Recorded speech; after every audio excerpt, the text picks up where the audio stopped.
has happened right now, and what next? We have successfully nominated. We have successfully nominated for Laroo-Pece, and it's a sure deal. Acholi is not for sale. Acholi is not for sale. The people are not for sale. Anyone can sell their party, but you cannot sell your people. And the motive for selling your people is a barren motive to never prosper. Any weapon formed against our people shall never prosper. You can do everything, but you will never stand on my way.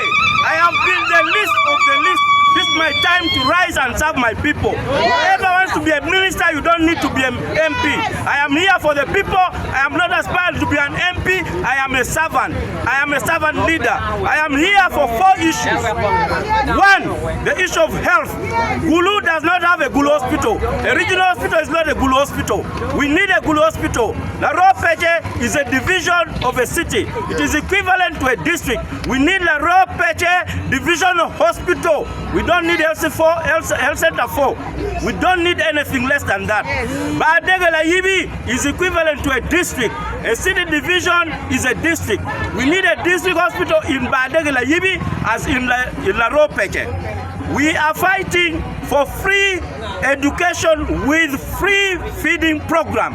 In Karamoja, for over 61 years, people of Karamoja are going to school absolutely free of charge.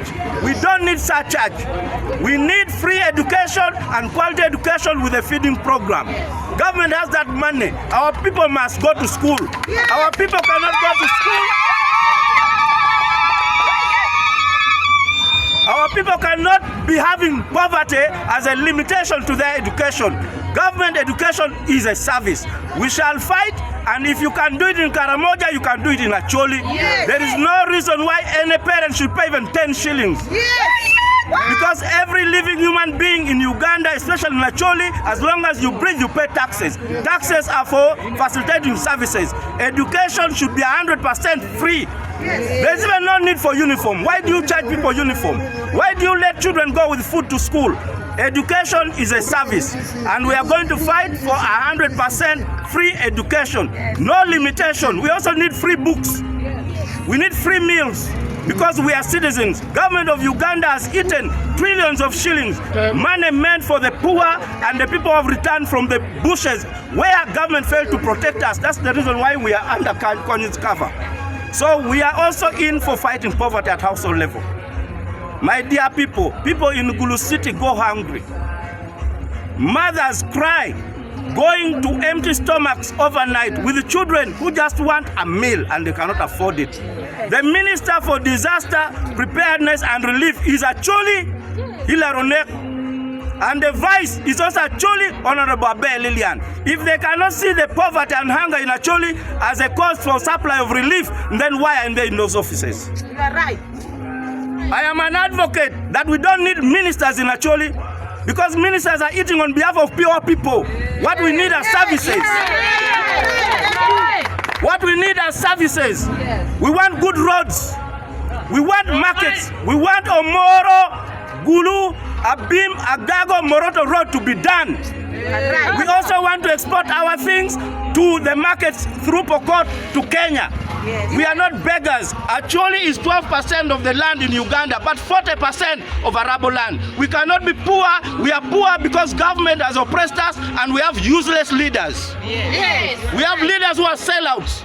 We have leaders who don't care about their people. We have leaders who eat on behalf of the people whom they bury every day. That's a shameful leadership. Yes. I want to also tell you that Acholi are not beggars. We want Acholi Cooperative Bank so that our borders don't go to people who get money from government at an exorbitant price. Yes. We want you to ride to own. You go, you ride your bicycle, your motorcycle, your tuku-tuku, and you pay the bank to own. You don't pay a businessman in Gulu, because we have to recover, and you cannot recover on our blood. Let us sweat to recover. Right. We don't want any interest loan. Any interest loan beyond 2.8% per month. If you do it, we shall pursue you as killers of our people. We don't want per day loan. Yes. The maximum government charges on microfinance is 2.8 per month. That means in a whole year, you should never pay anything beyond 36,000 shillings from every 100,000 shillings you get. So we want fairness, we want inclusion, and we don't want to be beggars. This is our home. Finally, Acholi is not for sale. Now, lastly, Acholi is not for sale, and I repeat, Acholi is too big for anybody to pocket it, and nobody can negotiate with Museveni on behalf of selling Acholi. You talk to Acholi because Acholi are sensible people.